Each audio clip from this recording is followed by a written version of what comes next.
Hello friends, I am Bhani Ramdal. Welcome in online agriculture e platform. Student, एक बार फिर से अपने एक जानदार और शानदार क्विज के साथ नया सेशन स्टार्ट करते हैं। और आज का जो हमारा क्विज का टॉपिक रहेगा वो एग्रोनॉमी यानी सस्य विज्ञान की क्विज रहेगी।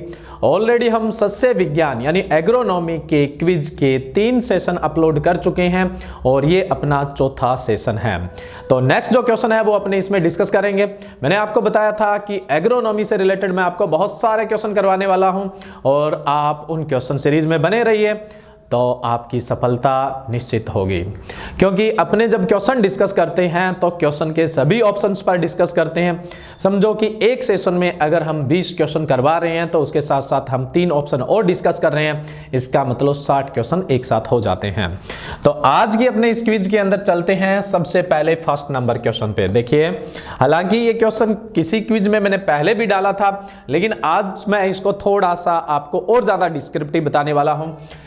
अपना क्वेश्चन क्या है? फर्स्ट जो क्वेश्चन है, 1 किलो सोयाबीन से कितना सोया मिल्क तैयार किया जाता है। यानी जो 1 किलो सोयाबीन, आपको पता है आजकल सोया मिल्क या फिर सोया पनीर या फिर सोया फ्लेवर मिल्क काफी प्रचलित है। तो 1 किलो अगर सोयाबीन है यानी 1 किलो सोयाबीन का बीज है तो उससे अपने कितना सोया मिल्क तैयार कर सकते हैं। पहले तो ये ए ऑप्शन है 7.5 किलो, बी ऑप्शन है 6 किलो, सी ऑप्शन है 5.5 किलो और डी ऑप्शन है 4.7 किलो। देखिए, 1 किलो सोयाबीन से अपने सोया मिल्क तैयार किया जा सकता है 7.5 किलो। 1 किलो सोया मिल्क से अपने 1 किलो सोयाबीन के बीज से अपने सोया मिल्क तैयार कर सकते हैं 7.5 किलो। 1 किलो बीज है, इससे मिल्क कितना बन जाएगा? 7.5 किलो। अब ध्यान रखिएगा कि ये जो 7.5 किलो जो सोया मिल्क प्राप्त हुआ है, इससे अगर अपने फ्लेवर्ड सोया मिल्क बनाएं तो जस्ट इसका डबल हो जाएगा। कितना हो जाएगा? 15 किलो फ्लेवर्ड सोया मिल्क हो जाएगा। तो कहने का मतलब 1 किलो जो सोयाबीन है उससे 7.5 किलो सोया मिल्क बनता है। और अगर आपसे यह पूछ लिया जाता कि 1 किलो सोयाबीन से फ्लेवर्ड सोया मिल्क कितना बनता है, तो फ्लेवर्ड जो सोया मिल्क है वो कितना बनता है? 15 किलो। और जो सिंपल मिल्क है वो कितना बनेगा? 7.5 किलो। कहने का मतलब 1 किलो जो सोया मिल्क है उससे अपने 2 किलो फ्लेवर्ड सोया मिल्क बना सकते हैं। तो क्वेश्चन कैसे भी आ सकता है। यहां पर अगर ये पूछ लेता, फ्लेवर्ड सोया मिल्क पूछ लेता तो 15 किलो बताते, और सिंपल पूछ लिया इसलिए आप कितना बताओगे? 7.5 किलो। और जनरली क्या होता है कि जो 1 किलो सोया कर्ड होता है यानी 1 किलो सोया का जो दही होता है उससे अपने 200 ग्राम पनीर बनाया जा सकता है। कितना बना सकते हैं? 200 ग्राम अपने सोया पनीर बनाया जा सकता है। तो ये बहुत इंपॉर्टेंट क्वेश्चन है, ध्यान रखिएगा। तो यहां पे 2 चीजों पर विशेष ध्यान देना है। 1 किलो सोयाबीन से 7.5 किलो सोया मिल्क और 15 किलो फ्लेवर्ड सोया मिल्क तैयार होता है। तो इस क्वेश्चन का राइट आंसर क्या है? ए ऑप्शन आपका राइट है। नेक्स्ट अगले क्वेश्चन की तरफ बढ़े। अगला क्वेश्चन क्या है? सरसों के तेल का पीला रंग किस कारण होता है? सरसों के तेल का पीला रंग पूछा है। ए ऑप्शन है आइसोथायोसाइनाइड, बी ऑप्शन है कैरोटीनॉइड्स, सी ऑप्शन है सिनिग्रीन और डी ऑप्शन है ग्लूकोसिनेलेट। तो इसने पूछा है सरसों का तेल है उसका पीला रंग किसके कारण होता है। सरसों के तेल का पीला रंग जो होता है वो कैरोटीनॉइड्स के कारण होता है। इस क्वेश्चन का जो राइट आंसर है वो बी ऑप्शन है। बाकी ऑप्शन को भी खंगाल लेते हैं अपने। आइसोथायोसाइनाइड, देखो जो सरसों का तेल होता है उसमें आइसोथायोसाइनाइड भी प्रेजेंट होता है। जहां पर भी एक्सपेलर लगा होता है यानी तेल निकालने की प्रोसेसिंग यूनिट लगी होती है, वहां पे अगर आप जाओगे तो आंखों में जलन होगी। तो सरसों के तेल में ऐसा क्या है जिसकी वजह से आंखों में जलन होती है? तो वो है आइसोथायोसाइनाइड। यह भी पूछा जा सकता है। सरसों के तेल में कौन से पदार्थ के कारण आंखों में जलन देखने को मिलती है? तो आइसोथायोसाइनाइड के कारण। नेक्स्ट है सिनिग्रीन। देखो, सिनिग्रीन एक जहरीला तत्व भी है। सिनिग्रीन है वो एक जहरीला तत्व भी है। दूसरा, सिनिग्रीन के कारण गंध भी आती है। तो सरसों के तेल में सिनिग्रीन की उपस्थिति के कारण गंध भी आती है और ये एक जहरीला तत्व भी होता है। और सिनिग्रीन जो है वो सभी ब्रेसिकेसी या क्रूसीफेरी की कुल की फसलों में पाया जाता है। आपसे पूछ ले ब्रेसिकेसी या क्रूसीफेरी कुल की फसलों में जहरीला तत्व कौन सा होता है, तो कौन सा होता है? सिनिग्रीन। इसके कारण गंध भी देखने को मिलती है। नेक्स्ट है ग्लूकोसिनेलेट। देखो, जो सरसों का तेल होता है वो स्वाद में थोड़ा कड़वा होता है, और सरसों के तेल में जो कड़वाहट आती है वो किसके कारण आती है? ग्लूकोसिनिलेट के कारण आती है। किसके कारण आती है? ग्लूकोसिनिलेट के कारण आती है। सरसों के तेल में इरूसिक अम्ल भी होता है, जो हृदय रोगियों के लिए थोड़ा नुकसानदायक होता है। इरूसिक अम्ल होता है, जो सरसों का तेल है उसमें इरूसिक अम्ल होगा, और जो हृदय रोगी होंगे उनके लिए ये थोड़ा क्या रहेगा? नुकसानदायक रहता है। तो मैंने आपको यहां पर 4 ऑप्शन है उनको भी एक्सप्लेन कर दिया, और इरूसिक अम्ल वाला 5वां भी एक्स्ट्रा बता दिया है। क्वेश्चन था सरसों के तेल में पीला रंग, तो पीला रंग किसके कारण होता है? कैरोटेनॉइड्स के कारण होता है। नेक्स्ट अगले क्वेश्चन की तरफ चलें। अगला क्वेश्चन है, मूंगफली में सुषुप्त अवस्था तोड़ने के लिए कौन से रसायन का उपयोग किया जाता है? मूंगफली में सुषुप्त अवस्था तोड़ने के लिए कौन से रसायन का उपयोग करेंगे? ऑप्शन ए है थायोयूरिया, बी ऑप्शन है मेलिक हाइड्रेजाइड, सी ऑप्शन है नैप्थलिक एसिटिक एसिड, और डी ऑप्शन है एब्सिसिक एसिड। इस क्वेश्चन का आप आंसर दीजिए, और फिर मैं आपको जो आंसर बताता हूं उससे मैच करिए, आप कितने टाइम सही होंगे। देखिए, जो मूंगफली होती है, मूंगफली में 2 तरह की किस्में होती है। वैसे तो 3 तरह की किस्में होती है, एक फैलने वाली, एक बिना फैलने वाली, और एक अर्ध फैलने वाली। एक तो होती है फैलने वाली, स्प्रेडिंग नेचर की होती है, एक बिना फैलने वाली, नॉन स्प्रेडिंग या पोल टाइप होती है, और इन दोनों के बीच की होती है वो सेमी स्प्रेडिंग नेचर की होती है। जो फैलने वाली होती है, जो फैलने वाली मूंगफली होती है या स्प्रेडिंग टाइप की जो मूंगफली होती है, उसमें सुषुप्त अवस्था होती है, उसमें हमेशा डोरमेंसी देखने को मिलती है। तो ये डोरमेंसी किस कारण देखने को मिलती है? क्वेश्चन क्या था? किस कारण आपको ये डोरमेंसी देखने को, सॉरी, ये डोरमेंसी किससे तोड़ी जा सकती है? कारण नहीं, किस से अपने इसको तोड़ सकते हैं। मैंने कहा था आप आंसर दीजिए, फिर मेरे आंसर के साथ मैच करिए। मैंने बताया मूंगफली की 3 किस्में, फिर से दोबारा से सुनना। एक होती है जो फैल कर बढ़ती है, उनको बोलते हैं अपने स्प्रेडिंग टाइप। एक होती है जो सीधी बढ़ती है, स्प्रेड नहीं होती है ज्यादा, और तीसरी इनके बीच की होती है, अर्ध फैलने वाली होती है। ठीक है, तो जो फैलने वाली मूंगफली है उसमें सुषुप्त अवस्था आपको देखने को मिलती है। एक बहुत इंपॉर्टेंट क्वेश्चन है। जो स्प्रेडिंग नेचर की है यानी फैलने वाली जो किस्में हैं उनके अंदर आपको सुषुप्त अवस्था, इस सुषुप्त अवस्था को तोड़ना है तो कौन सा रसायन काम में लोगे? 4 ऑप्शन आपके सामने है। इसका राइट आंसर है मेलिक हाइड्रेजाइड। मूंगफली में सुषुप्त अवस्था तोड़ने के लिए मेलिक हाइड्रेजाइड काम में लेते हैं। राइट आंसर क्या होगा? बी ऑप्शन राइट होगा। बहुत सारे स्टूडेंट ने थायोयूरिया सोचा होगा या अपना आंसर दिया होगा। देखो, थायोयूरिया सुषुप्त अवस्था तोड़ने के काम में लिया जाता है, लेकिन थायोयूरिया का सबसे ज्यादा उपयोग जो कंद वाली फसलें होती है उनके अंदर सुषुप्त अवस्था तोड़ने में किया जाता है। मूंगफली में थायोयूरिया का उपयोग न करके अपने किसका करेंगे? मेलिक हाइड्रेजाइड का उपयोग किया जाता है। एमएच बोले तो मेलिक हाइड्रेजाइड। और जो एब्सिसिक एसिड है ये तो सुषुप्त अवस्था प्रेरित करता है, ये तोड़ने के काम नहीं आता है, ये तो सुषुप्त अवस्था प्रेरित करने वाला रसायन है। तो क्वेश्चन क्या था? मूंगफली में सुषुप्त अवस्था तोड़ने के लिए कौन सा रसायन काम में लेते हैं? तो मेलिक हाइड्रेजाइड। मूंगफली में 3 तरह की किस्में हैं, फैलने वाली, अर्ध फैलने वाली और बिना फैलने वाली। जो फैलने वाली किस्में होती है उनके अंदर ही सिर्फ सुषुप्त अवस्था देखने को मिलती है, और उसको तोड़ने के लिए आप मेलिक हाइड्रेजाइड काम में लोगे। नेक्स्ट है 4th क्वेश्चन। 4th क्वेश्चन क्या है? गोल्ड, ये गोल्डन लिखा हुआ है, गोल्ड लिखना है। गोल्ड ऑफ अमेरिका किस फसल को कहा जाता है? गोल्ड ऑफ अमेरिका कौन सी फसल को कहा जाता है? यानी अमेरिका का सोना कौन सी फसल को कहते हैं? ए ऑप्शन है मक्का, बी ऑप्शन है सोयाबीन, सी ऑप्शन है राजमा, और डी ऑप्शन है मसूर। देखो, मक्का को तो अमेरिका की रीढ़ की हड्डी कहा जाता है, बैकबोन ऑफ अमेरिका बोलते हैं मक्का को। लेकिन गोल्ड ऑफ अमेरिका, अमेरिका का सोना किसको बोला जाता है? सोयाबीन को कहा जाता है। तो यहां पर राइट आंसर क्या होगा आपका? बी ऑप्शन, अमेरिका का सोना सोयाबीन फसल को कहते हैं। और जो राजमा होता है, राजमा को अपने जनरली किडनी बीन भी बोल देते हैं, किंग ऑफ न्यूट्रेंट्स भी बोल देते हैं, और नेवी बीन भी बोल दिया जाता है। ठीक है, कई नामों से जाना जाता है। जब राजमा से संबंधित क्वेश्चन आएगा तो थोड़ा सा डिटेल से मैं आपको बताऊंगा। किंग ऑफ न्यूट्रेंट्स बोल देते हैं, नेवी बीन बोल देते हैं, हरिकोट बीन बोल देते हैं, किडनी बीन बोल देते हैं, और राजमा बोला ही जाता है, फ्रेंच बीन इसको बोला ही जाता है। पूछा था गोल्ड ऑफ अमेरिका किसे कहते हैं? तो गोल्ड ऑफ अमेरिका सोयाबीन को कहा जाता है। यहां पर राइट आंसर क्या होगा? बी ऑप्शन राइट होगा।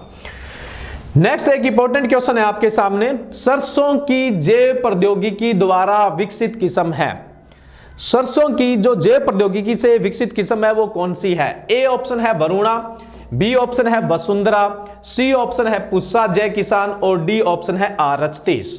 तो इनमें से ऐसी कौन सी किस्म है जो बायोटेक्नोलॉजी से यानी जैव प्रौद्योगिकी से विकसित की गई है? तो जैव प्रौद्योगिकी से जो विकसित किस्म है वो कौन सी है? पुस्सा जय किसान है। इसको हम बायो 902 भी कहते हैं, इंपॉर्टेंट है। और ये विकसित की थी वीएल चोपड़ा ने 1958 के अंदर IARI में विकसित की थी। Indian agriculture research institute Puasa नई दिल्ली में विकसित की थी। बड़ी शानदार किस्म है। इसमें तेल की मात्रा भी 40% तक देखने को मिलती है, उत्पादन भी 25 क्विंटल प्रति हेक्टेयर तक का देखने को मिलता है। बहुत सारे एग्जाम में यह क्वेश्चन पूछा जाता है, 5 स्टार क्वेश्चन है, ध्यान रखिएगा। नेक्स्ट अपने बात करें वरुणा। वरुणा को अपने T59 भी कहा जाता है और इसमें मोयला नहीं लगता है। T59 भी कहते हैं और इसमें मोयला भी नहीं लगता है। वहीं वसुंधरा की बात करें तो वसुंधरा जो है इसमें फलियां चटकने की समस्या नहीं है और आड़ी गिरने की भी दिक्कत नहीं है, ये वसुंधरा की खास बात है। और RH30 है, ये देरी से बोने के लिए उपयुक्त है। RH30 है वो देरी से बोने के लिए उपयुक्त है। तो पुस्सा जय किसान है वो जैव प्रौद्योगिकी से विकसित किस्म है। हमें यहां पर क्वेश्चन यही पूछा था, जैव प्रौद्योगिकी से विकसित किस्म कौन सी है? पुस्सा जय किसान। लेकिन मैंने आपको सबके बारे में बता दिया। जितने भी इस क्वेश्चन से रिलेटेड मैंने बातें बताई सारी की सारी इंपॉर्टेंट है और इनमें से ही एक आधा क्वेश्चन सरसों से संबंधित पूछ लिया जाता है। नेक्स्ट अगला क्वेश्चन है, सरसों में तीव्र गंध किस कारण आती है? सरसों में तीव्र गंध किसके कारण आती है? पीछे मैं बता चुका हूं किसके कारण आती है, सिनीग्रीन के कारण आती है, जो एक जहरीला तत्व भी है। तो पिछले क्वेश्चन में मैंने एक्सप्लेन कर दिया था, इसलिए मैं इसको दोबारा एक्सप्लेन नहीं कर रहा हूं। नेक्स्ट अगले क्वेश्चन की तरफ चलें। अगला क्वेश्चन क्या है, चने में सेलिंग प्रतिशत होता है, यानी जो छिलका उतरा है उसका प्रतिशत कितना होता है? तो ए ऑप्शन है 25%, बी ऑप्शन है 33%, सी ऑप्शन है 49% और डी है 38%। तो चने में जो सेलिंग प्रतिशत होता है वो 49% होता है। सी ऑप्शन इसका राइट होगा। इंपॉर्टेंट क्वेश्चन है ये, ध्यान रखिएगा। चने का जो सेलिंग प्रतिशत है वो 49% होता है। नेक्स्ट अगला क्वेश्चन है 8 नंबर। क्वेश्चन क्या है, मूंग की मिश्रित खेती के लिए उपयुक्त बीज दर है। ये मिश्रित खेती नहीं लिखना था, यहां पे मिश्रित फसल लिखना था। तो मूंग की मिश्रित फसल के लिए उपयुक्त बीज दर कितनी होती है? मिश्रित फसल का मतलब मूंग को हो सकता है बाजरा के साथ, मक्का के साथ या किसी दूसरी फसल के साथ लगाया जा रहा है। मिश्रित फसल के लिए बीज दर रहेगी उपयुक्त 8 से 10 किलो। मिश्रित फसल के लिए मूंग की बीज दर रखी जाती है 8 से 10 किलो, यानी डी ऑप्शन आपका राइट होगा। अब देखिए, मूंग को खरीफ में भी लगाते हैं और जायद में भी लगाते हैं। तो अगर मूंग को आप खरीफ में लगा रहे हो तो बीज दर आप रखेंगे 15 से 20 किलो प्रति हेक्टेयर। अकेली फसल लगा रहे हैं, सोल फसल, यानी मिश्रित के रूप में नहीं लगा रहे। मिश्रित की तो बीज दर मैंने बता दी, राइट आंसर क्या होगा, डी ऑप्शन राइट होगा। लेकिन अगर आप सोल फसल लगा रहे हैं, अकेला मूंग लगा रहे हैं खरीफ में, तो 15 से 20 किलो बीज दर रखेंगे और जायद में लगाएंगे तो 25 से 30 किलो प्रति हेक्टेयर के हिसाब से आप बीज दर रखेंगे। तो ये तीनों फॉर्मेट की मैंने आपको बीज दर बता दी है। एक चीज ध्यान रखें, जब भी अगर अपने कोई फसल खरीफ और जायद में लगाते हैं तो खरीफ में क्या होता है, मृदा नमी ज्यादा होती है, अंकुरण प्रतिशत ज्यादा होता है, इस वजह से एक तो बीज दर कम होती है। दूसरा, खरीफ में वातावरण में नमी ज्यादा होती है जिसकी वजह से पौधे का फैलाव बढ़िया होता है, पौधरोपण दूरी है वो जनरली ज्यादा रखते हैं, इस कारण से भी बीज दर कम चाहिए। वहीं पर अगर मैं जायद में बात करूं तो एक तो अंकुरण प्रतिशत कम आता है, दूसरा पौधे का फैलाव कम होता है, इसलिए दूरी कम रखते हैं, इसलिए बीज दर ज्यादा रखनी पड़ती है। तो अगर आपसे पूछ ले मूंग की मिश्रित फसल के लिए बीज दर तो 8 से 10 किलो, और खरीफ के लिए मूंग की बीज दर पूछ ले तो 15 से 20 किलो, और जायद के लिए पूछ ले तो 25 से 30 किलो प्रति हेक्टेयर होती है। नेक्स्ट क्वेश्चन है अपना 9 नंबर। सरसों का भयंकर खरपतवार है। भयंकर का मतलब यहां नोक्सियस वीड से है, नोक्सियस यानी जिसका नियंत्रण करना बहुत मुश्किल हो जाता है, ठीक है। अब देखो यहां पे ए ऑप्शन है आपका प्याजी, बी ऑप्शन है सत्यानाशी, सी ऑप्शन है औरबंकी और डी ऑप्शन है निम्न में से कोई सा भी नहीं। तो यहां पूछा गया सरसों का भयंकर यानी नोक्सियस वीड कौन सा है। देखिए नोक्सियस वीड तो कौन सा है, औरबंकी है। सी ऑप्शन आपका राइट होगा। जैसा कि आपको पता हो तो औरबंकी एक परजीवी खरपतवार है। कैसा खरपतवार है? परजीवी, यानी सरसों के पौधे पर उगता है और ये पूर्णतः जड़ परजीवी है। कैसा है? पूर्ण जड़ परजीवी है, यानी टोटल रूट पैरासाइट है, पूरे का पूरा अपना जीवन काल सरसों पर ही निकालता है। इसकी वानस्पतिक वृद्धि भी सरसों पे होती है और इसकी जो प्रजनक अवस्था होती है वो भी सरसों पर पूरी होती है। इसके अलावा ओरोबंकी जो है तंबाकू में भी लगता है और सोलेनेसी कुल की फसलों में भी लगता है। तो ये एक पूर्ण जड़ परजीवी खरपतवार है, यानी कंप्लीट रूट पैरासाइट है।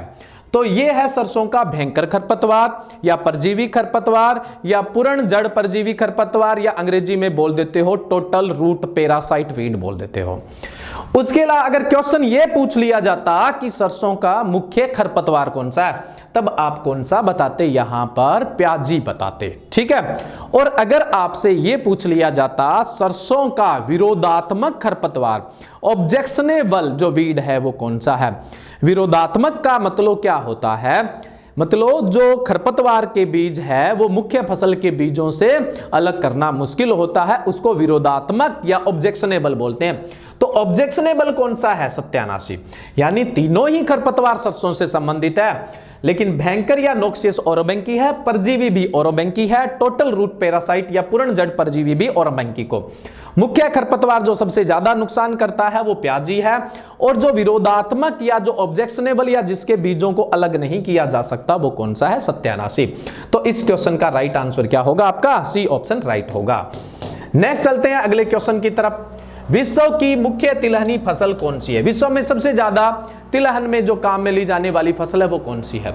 ए ऑप्शन है सोयाबीन, बी ऑप्शन है सरसों, सी ऑप्शन है मूंगफली और डी ऑप्शन है निम्न में से कोई सा भी नहीं।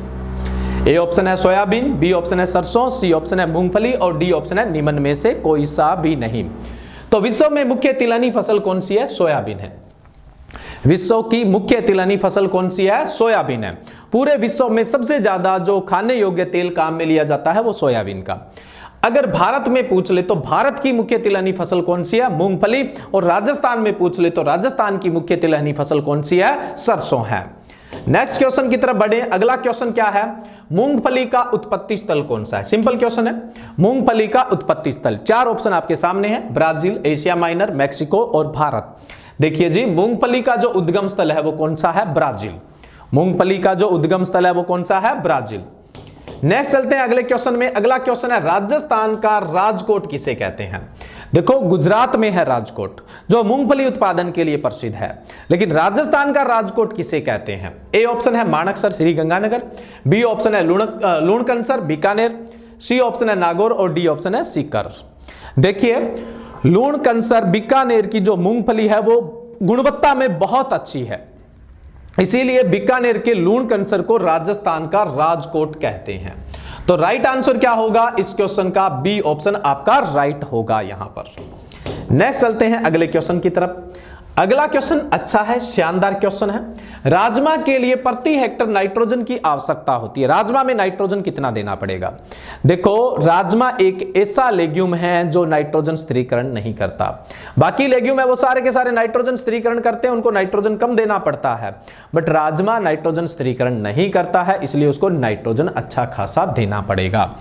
ए ऑप्शन है 20 से 40 किलो, बी ऑप्शन है 100 से 120 किलो प्रति हेक्टेयर, सी ऑप्शन है 40 से 60 किलो प्रति हेक्टेयर और डी ऑप्शन है 150 किलो प्रति हेक्टेयर। तो राजमा की फसल में हमें प्रति हेक्टेयर जो नाइट्रोजन देना पड़ता है वो 100 से 120 किलो प्रति हेक्टेयर देना पड़ता है, ठीक है। बाकी जो लेग्यूम है वो नाइट्रोजन स्थिरीकरण करते हैं खुद, तो उनको लगभग अपने 15 से 30 किलो प्रति हेक्टेयर नाइट्रोजन देते हैं, लगभग 15 से 30, है ना। इससे ज्यादा नाइट्रोजन देने की जरूरत नहीं होती, बट राजमा नाइट्रोजन स्थिरीकरण करता ही नहीं है, इसलिए आपको कितना देना पड़ेगा? 100 से 120 किलो नाइट्रोजन देना पड़ेगा। नेक्स्ट है ब्रानी क्षेत्रों के लिए सरसों की बीज दर होती है। ब्रानी क्षेत्रों के लिए पूछा है, क्वेश्चन पे ध्यान दीजिएगा। ए ऑप्शन है 4 से 5 किलो प्रति हेक्टेयर, बी ऑप्शन है 2 से 3 किलो प्रति हेक्टेयर, सी ऑप्शन है 10 किलो प्रति हेक्टेयर और डी ऑप्शन है 15 किलो प्रति हेक्टेयर।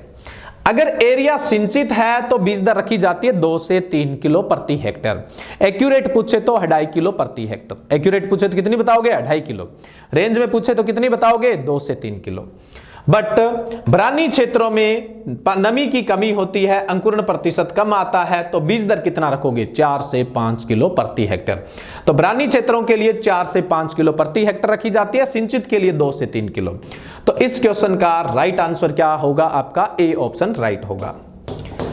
नेक्स्ट अगले क्वेश्चन की तरफ चलते हैं। अगला क्वेश्चन है, सोयाबीन में तेल की मात्रा होती है।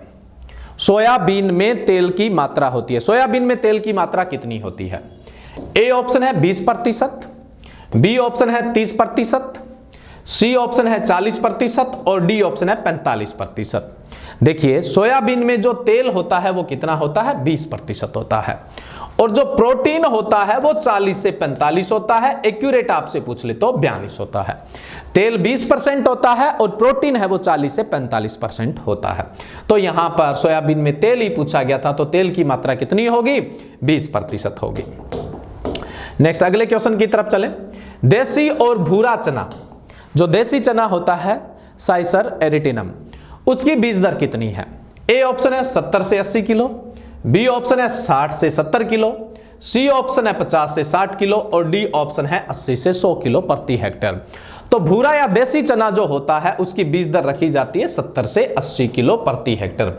राइट आंसर क्या होगा? ए ऑप्शन राइट होगा। 70 से 80 किलो बीज दर रखी जाती है। वहीं पर अगर काबुली चना या सफेद चना का पूछ लेते तो उसकी बीज दर कितनी रखते हैं? 80 से 100 किलो बीज दर रखी जाती है। नेक्स्ट अपने बात करें, अगला क्वेश्चन है, सरसों की प्रथम संकर किस्म है। सरसों की प्रथम संकर किस्म कौन सी है? ए ऑप्शन है NRCHB, बी ऑप्शन है RMG 13, सी ऑप्शन है लक्ष्मी और डी ऑप्शन है NRCHB 506। तो देखिए सरसों की पहली संकर किस्म है NRCHB 506। NRCHB 506 सरसों की पहली संकर किस्म है, ध्यान रखिएगा। DRMR directorate of rapeseed mustard research Bharatpur Sewar से विकसित की गई है।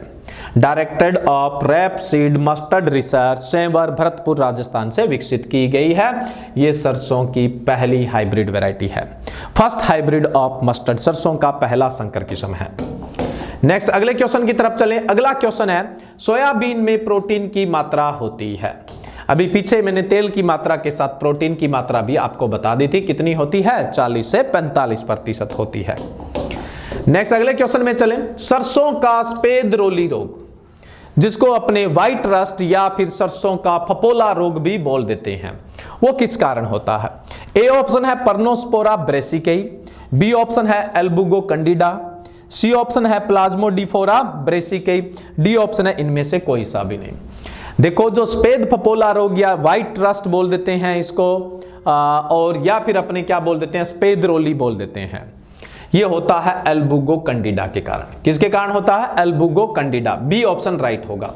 सभी क्रूसीफेरी में होता है, जो भी क्रूसीफेरी कुल के हैं, चाहे वो मूली है, चाहे वो गोभी वर्गीय सब्जियां हैं, चाहे सरसों हैं, चाहे राई है, चाहे कोई गोभी सरसों है, काली सरसों है, पीली सरसों है, भूरी सरसों है, सबके अंदर सफेद रोली रोग देखने को मिलता है। व्हाइट रस्ट या फिर अपने सफेद फपोला रोग या व्हाइट ब्लिस्टर जिसको बोलते हैं, सब में होता है। और इसका जो रोग कारक होता है वो कौन सा होता है? एल्बुगो कैंडिडा होता है। ठीक है, तो क्वेश्चन और भी बहुत सारे हैं, लेकिन आज के अपने इस सेशन में इतने ही क्वेश्चन पे डिस्कस करेंगे। इन क्वेश्चन को आप डिटेल से देखते जाइए और सभी ऑप्शन पे मनन करते जाइए। ये मेरा दावा है कि आपके किसी भी कॉम्पिटिटिव एग्जाम में इनसे बाहर क्वेश्चन नहीं पूछे जाएंगे। तो आज के लिए बस इतना ही। Thank you.